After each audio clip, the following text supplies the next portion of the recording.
Woo.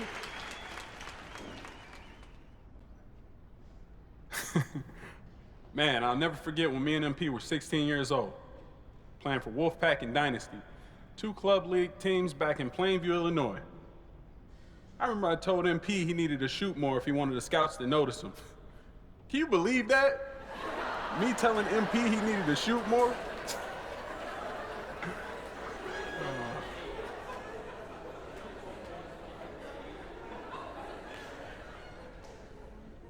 I thought he was afraid to be the man. But the truth is, he was mature, wise beyond his years. Winning, he said. Winning is what they notice. Even as a kid, his instincts were spot on. There's no shortcuts to greatness. You can't cheat your way to the top. The game's too pure for that. It's too good for that.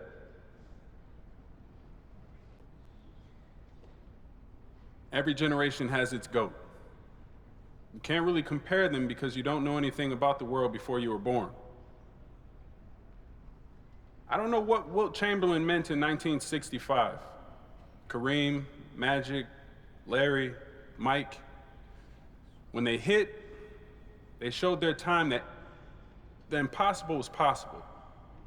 But for those of us who came after those greats, we need new heroes to break new barriers.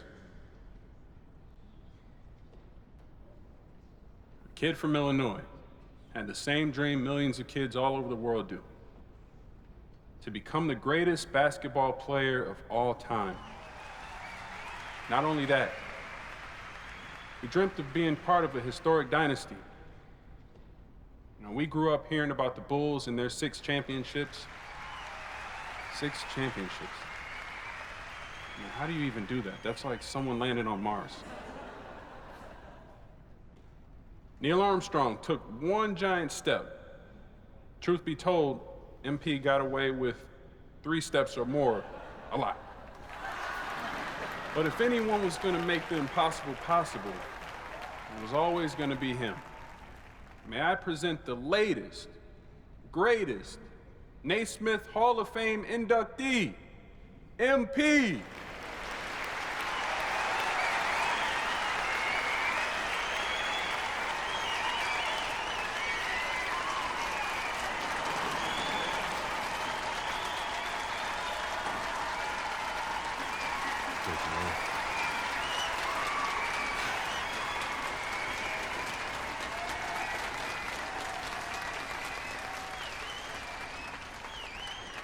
Wow, wow, wow, wow.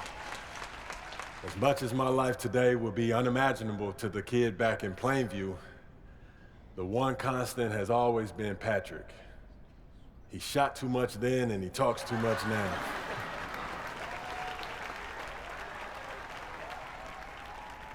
What makes a Hall of Famer? It's not any one thing, and it's not the same thing for any 2 players.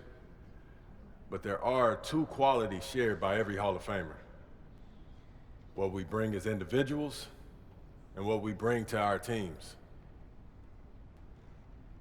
As an individual, I brought a couple things to the table. I broke the unbreakable record, Wilt Chamberlain's 100-point game.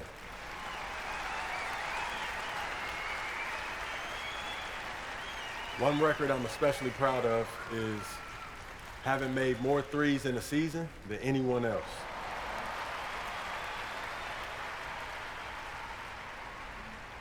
I scored more points in a season than anyone, ever.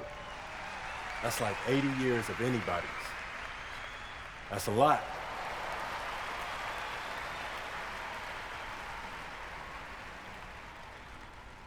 But at the end of the journey, it's the people you met and walked with along the way that mean the most, and what you accomplished as part of a team that you'll remember most fondly.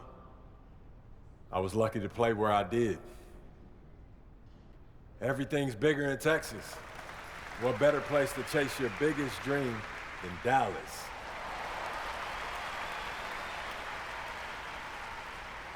The things we accomplished,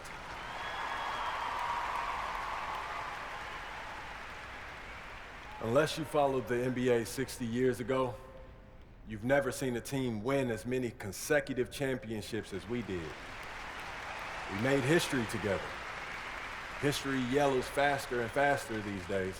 So do the world a favor. Don't forget what we did. There's a reason nobody wins more than 3 years in a row.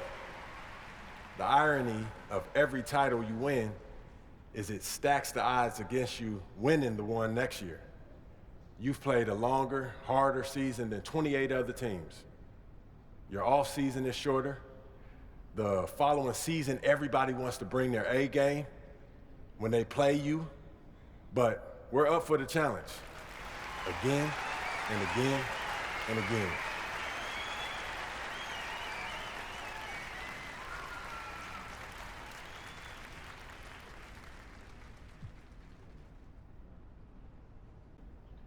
One last note. I wouldn't be here today without Coach Tucker. Where are you at, Coach? There he is. I talk to Coach Tucker about visualization all the time, and he's never seemed like a fan. I bet him years ago that if we ever found ourselves here, him watching me inducted into the Hall of Fame, he would give it a shot. So, Coach Tucker, close your eyes.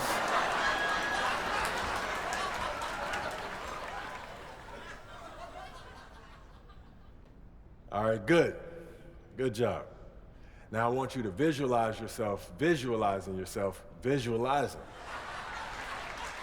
that you're in a room alongside more basketball royalty than you've ever been with.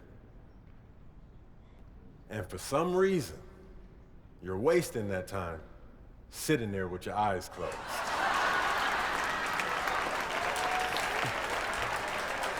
Thank you.